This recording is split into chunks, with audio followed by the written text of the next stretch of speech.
Hello children's. आज मैं सुनीता सिंह आज आपको सिविक्स का फर्स्ट चैप्टर सत्ता की साझेदारी पढ़ाने जा रही हूँ। सत्ता की साझेदारी का अर्थ है लोकतंत्र की शक्तियों का बंटवारा। लोकतंत्र का मूल मंत्र है। बिना साझेदारी के लोकतंत्र मजबूत नहीं होती। सत्ता का बंटवारा कर दिया जाता है 3 भागों में।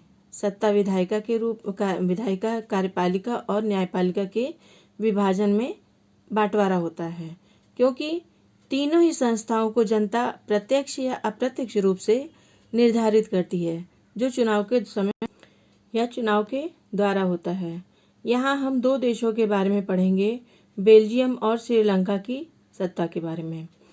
लोकतांत्रिक व्यवस्था में सत्ता की साझेदारी बहुत आवश्यक है, क्योंकि यह विभिन्न सामाजिक समूह के बीच संघर्ष को कम करती है।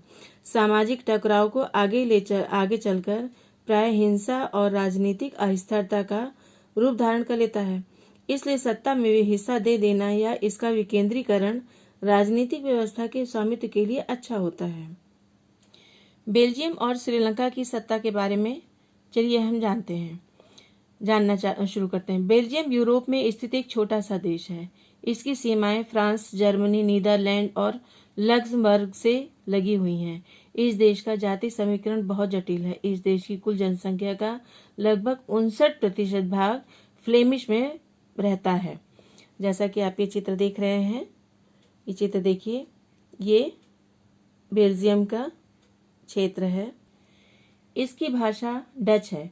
40% जनसंख्या बेलोनिया क्षेत्र में रहती है। इनकी भाषा फ्रेंच है। शेष 1% लोग जर्मन भाषा बोलते हैं। बेल्जियम को राजधानी ब्रुसेल्स में 20% लोग डच भाषा बोलते हैं, जबकि 80% लोग फ्रेंच भाषा का प्रयोग करते हैं। बेल्जियम में फ्रेंच भाषी लोग डच भाषियों से अधिक समृद्ध और शक्तिशाली थे। उनकी आर्थिक शैक्षणिक स्थिति डच भाषियों की तुलना में अधिक समृद्ध थी। डच भाषी इस मामले में बहुत कमजोर थे, जिसके चलते 1950 और 60 के दशक में इन दोनों समूहों में लगभग बहुत तनाव पैदा हो गया। इसका सबसे अधिक प्रभाव ब्रुसेल्स में देखने को मिला। यह समस्या बहुत जटिल थी, क्योंकि डच बोलने वाले लोग संख्या बल में अधिक थे, लेकिन धन व समृद्धि के स्तर पर कमजोर थे। अभी तक हमने आपको बेल्जियम के बारे में बताया था। अब आइए इसकी स्थिति की तुलना एक और देश से करते हैं, जिसे श्रीलंका कहते हैं। श्रीलंका में भी कई जाति समूहों के लोग बसे हुए हैं, जिनमें सिंघल जाति प्रमुख है। इनकी जनसंख्या कुल जनसंख्या में लगभग 74% है। दूसरा स्थान तमिलों का है, जिनकी जनसंख्या कुल जनसंख्या का 18% है। श्रीलंका के तमिलों में 2 समूह है। ये श्रीलंका के मूल के तमिल और हिंदुस्तानी तमिल के रूप में जाने जाते हैं। हिंदुस्तानी तमिल औपनिवेशिक शासनकाल से ही बागानों में काम करने के लिए भारत से लाए गए लोगों की संतानें। श्रीलंका में तमिल मुख्यतः उत्तर व पूर्वी क्षेत्रों में बसे हुए हैं। सिंघल समूह का धर्म बौद्ध धर्म है और तमिलों में हिंदू मुसलमान दोनों सम्मिलित हैं। श्रीलंका में 7% ईसाई भी हैं, जो तमिल व सिंघली दोनों भाषाएं बोलते हैं।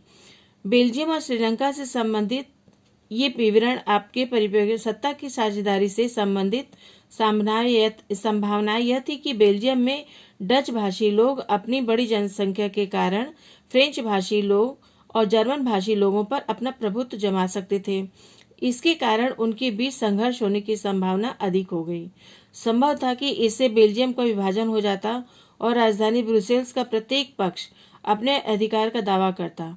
श्रीलंका में भी सिंघली समूह का बहुमत होने की स्थिति में भी बेल्जियम की भांति ही समस्याएं उत्पन्न होने की पूरी संभावना थी। श्रीलंका में बहुसंख्यकवाद था। सन 1948 में श्रीलंका औपनिवेशिक शासन से स्वतंत्र हुआ। श्रीलंका में सिंघलियों की संख्या बहुत अधिक थी।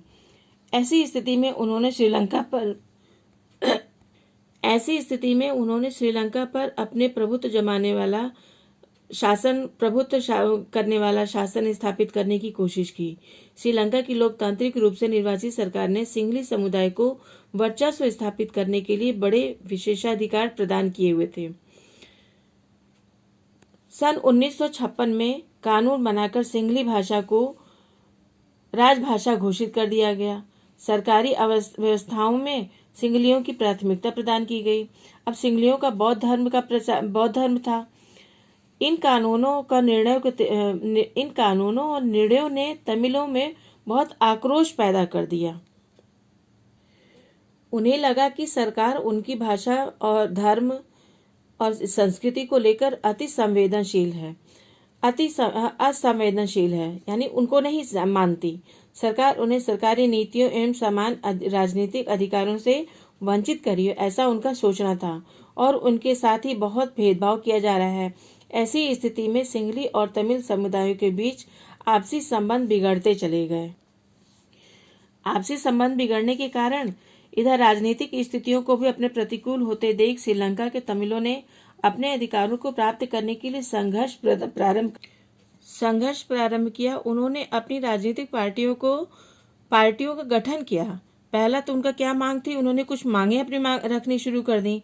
पहला मांग था उनका तमिल को राजभाषा का दर्जा दिया जाए और क्षेत्रीय स्वायत्ता तथा शिक्षा और रोजगार में समान अधिकार दिया जाए। 1980 के दशक तक पूर्वोत्तर श्रीलंका में स्वतंत्र तमिल ईलम सरकार बनाने की मांग को लेकर अनेक राजनीतिक संगठन बने, लेकिन श्रीलंका में तमिलों की इन मांगों को लगातार ठुकराया गया, जिसका परिणाम यह हुआ कि इन दोनों समुदायों में झगड़े ने अपना घमासान रूप ले लिया, यानी गृह युद्ध का रूप धारण कर लिया। गृह युद्ध शुरू हो गया। इस गृह युद्ध में हजारों लोग मारे गए। बहुत से लोगों को मरने की नौबत आ गई। कुछ लोग देश छोड़कर अन्य देशों में शरणार्थी बन गए। सन 2009 में इस गृह युद्ध का अंत हो गया। इधर बेल्जियम ने अपनी समझदारी दिखाई। बेल्जियम में भी अलग अलग समूहों में टकराव था। बेल्जियम के नेताओं ने अपने देश के क्षेत्रीय अंतरों एवं सांस्कृतिक विविधता को स्वीकार किया। सन 1970 से 1993 के बीच बेल्जियम ने अपने संविधान में 4 संशोधन किए। इन संशोधनों का उद्देश्य यह था कि देश में रहने वाले निवासियों को यह लगे कि उनके साथ कोई भेदभाव नहीं हो रहा है, सबको समान अधिकार व समान सम्मान मिल रहा है, आदर मिल रहा है, सब एक साथ मिलजुल कर रहें। बेल्जियम के नेताओं ने संविधान संशोधन के द्वारा जो व्यवस्था की वह बहुत ही अनोखी और कल्पनाशील थी। आज तक कोई अन्य देश ऐसी व्यवस्था नहीं कर पाया। बेल्जियम के नेताओं ने सर्वहितैषी संविधान में जो व्यवस्थाएं की, उनके महत्वपूर्ण तथ्य कुछ इस प्रकार हैं, जिन्हें हम पढ़ते हैं। संविधान में यह बात स्पष्ट की गई, यानी ध्यान रखा गया कि केंद्र सरकार में डच और फ्रेंच भाषी मंत्रियों की संख्या एक समान होगी। विशेष कानून तभी बन सकते हैं जब दोनों समूह के सांसदों के बहुमत एक पक्ष में हो। इस स्थिति में किसी एक समुदाय के लोग एक पक्षीय निर्णय नहीं कर सकते। दूसरा इन्होंने निर्णय लिया, केंद्र सरकार की अनेक शक्तियां देश के 2 प्रांतों की क्षेत्रीय सरकारों को सौंप दी गई हैं, अर्थात राज्य सरकारें व केंद्र सरकार के अधीन नहीं है। तीसरा उन्होंने क्या निर्णय लिया, महत्वपूर्ण बातें क्या थी। तीसरा, बेल्जियम की राजधानी ब्रुसेल्स में अलग सरकार है, इसमें दोनों समुदायों का समान प्रतिनिधित्व है। फ्रेंच भाषी लोगों ने ब्रुसेल्स में समान प्रतिनिधित्व के इस प्रस्ताव को स्वीकार किया, क्योंकि डच भाषी लोगों ने केंद्र सरकार में समान प्रतिनिधित्व स्वीकार किया था। केंद्र और राज्य सरकारों के अतिरिक्त बेल्जियम में एक तीसरे स्तर की सरकार भी काम करती है, और वह है सामुदायिक सरकार। इस सरकार की एक ही भाषा बोलने वाले चुनते थे। यह सरकार संस्कृति, शिक्षा और भाषा जैसे मामलों पर निर्णय करती है। बेल्जियम की सरकार का यह नया प्रारूप बहुत सफल रहा। बेल्जियम के नेताओं का यह मानना था कि विभिन्न समुदायों और क्षेत्रों के भावनाओं का आदर करने पर ही देश की एकता और अखंडता बनी रह सकती है, और बेल्जियम इस एकता और अखंडता को बनाए रखने में सफल रहा।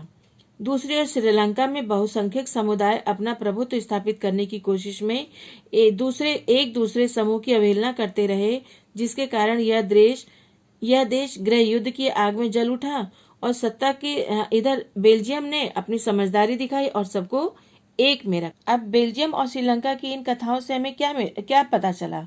दोनों ही देश में लोकतांत्रिक है, फिर भी सत्ता में साझेदारी के सवाल को अलग अलग ढंग से निपटाने की कोशिश की गई। सत्ता की साझेदारी क्यों आवश्यक है?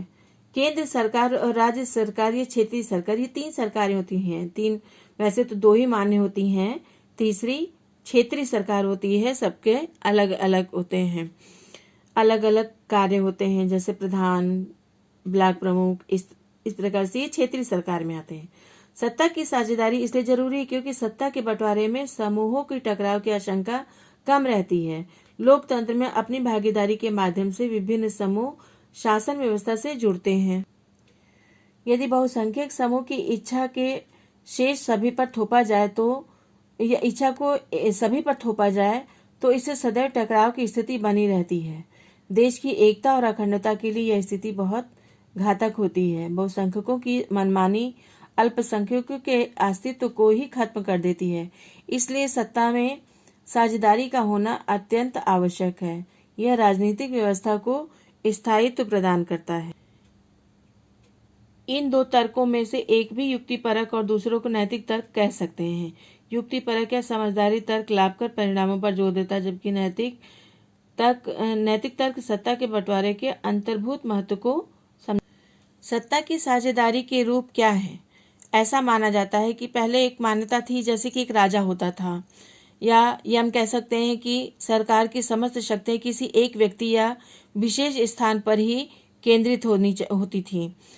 तो आज क्या है, यह इस मान्यता के अनुसार सत्ता साझेदारी नहीं हो सकती थी। जब राजा थे एक स्थान पर केंद्रित होती थी तो वहाँ उसका राज्य कौन देखता था? राजा देखता था। और उसका राज्य राजा के बाद कौन देखता था? युवराज देखता था। लेकिन बाद में क्या हुआ? सरकार की समस्त शक्तियां किसी एक व्यक्ति या एक विशेष स्थान पर केंद्रित होनी चाहिए। इस मान्यता के अनुसार सत्ता की साझेदारी नहीं हो सकती, ऐसा माना गया, क्योंकि साझेदारी की स्थिति में अविलंब निर्णय लेना और उन्हें लागू करना संभव नहीं हो पाएगा। लोकतांत्रिक विचारधारा में सत्ता जनता से जुड़ी एक नई विचारधारा मानी गई। लोकतंत्र में जनता शासन करती है, वह अपना प्रतिनिधि चुनती है और इसके माध्यम से शासन का संचालन होता है। लोकतंत्र में विभिन्न समूहों, वर्गों के विचारों और उनके अधिकारों को समुचित समान रूप से सम्मान प्राप्त होता है। सार्वजनिक नीतियां तय करने में सभी वर्गों, समूहों की बातें सम्मिलित होती हैं। इस शासन में अधिक से अधिक लोग शासन में हिस्सेदार होते हैं। आधुनिक लोकतांत्रिक व्यवस्था के अंतर्गत सरकार में साझेदारी के 4 रूप प्रचलित किए गए हैं। जैसे सरकार के विभिन्न अंगों के मध्य सत्ता की साझेदारी की शक्ति का बंटवारा बताया गया। यानी लोकतंत्र में सरकार के विभिन्न अंग जैसे विधायिका, कार्यपालिका और न्यायपालिका के बीच सत्ता का उपयुक्त बंटवारा होता है। इन सभी के पास शक्ति होती है तथा ये परस्पर एक दूसरे पर नियंत्रण रखते हैं। इसे ही सत्ता का क्षैतिज वितरण कहा जाता है। इस प्रकार के बंटवारे से यह सुनिश्चित हो जाता है कि कोई भी एक अंग अपनी मनमानी नहीं कर सकता या सत्ता का असीमित प्रयोग नहीं कर सकता। प्रत्येक अंग एक दूसरे पर अंकुश रखता है। इससे विभिन्न संस्थाओं के मध्य सत्ता का संतुलन निरंतर बना रहता है। सत्ता के बीच में विभिन्न स्तरों पर भी सत्ता की साझेदारी होती है। इसके अंतर्गत क्या होता है, चलिए इसको देखते हैं। इसके अंतर्गत सत्ता का विभाजन केंद्रीय व राज्य सरकारों के बीच एवं इससे आगे स्थानीय निकायों के बीच होता है। उच्च और निम्न स्तर की सरकारों के मध्य सत्ता की साझेदारी को शक्ति का ऊर्ध्वाधर वितरण भी कहते हैं।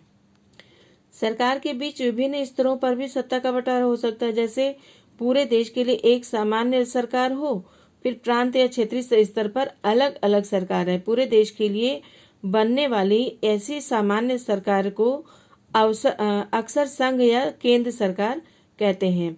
हर देश में बंटवारा ऐसा ही नहीं है। कई देश में प्रांतीय या क्षेत्रीय सरकारें नहीं होती, लेकिन हमारी तरह जिन देशों में ऐसी व्यवस्था है वहाँ संविधान में इस बात का स्पष्ट उल्लेख है कि केंद्र और राज्य सरकारों के बीच सत्ता का यह बंटवारा किस तरह होगा।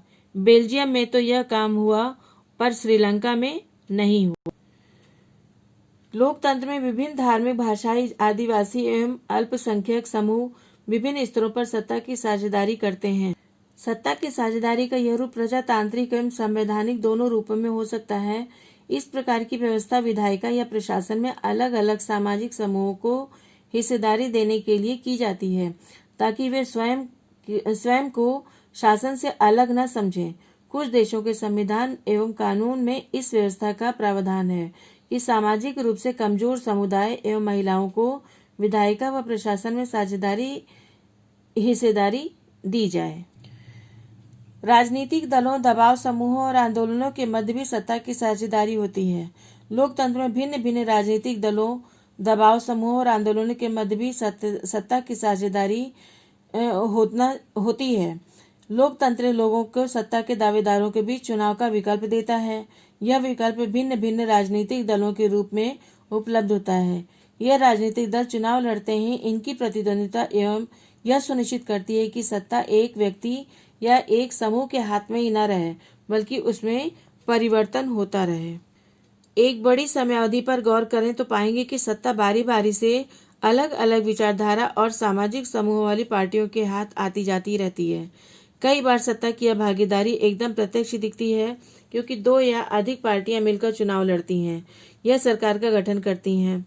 लोकतंत्र में हम व्यापारी, उद्योगपति, किसान और औद्योगिक मजदूर जैसे कई संगठनों के हित समूहों को भी सक्रिय देखते हैं। सरकार की विभिन्न समितियों में सीधी भागीदारी करके या नीतियों पर अपने सदस्य वर्ग के लाभ के लिए दबाव बनाकर ये समूह भी सत्ता की भागीदारी करते हैं।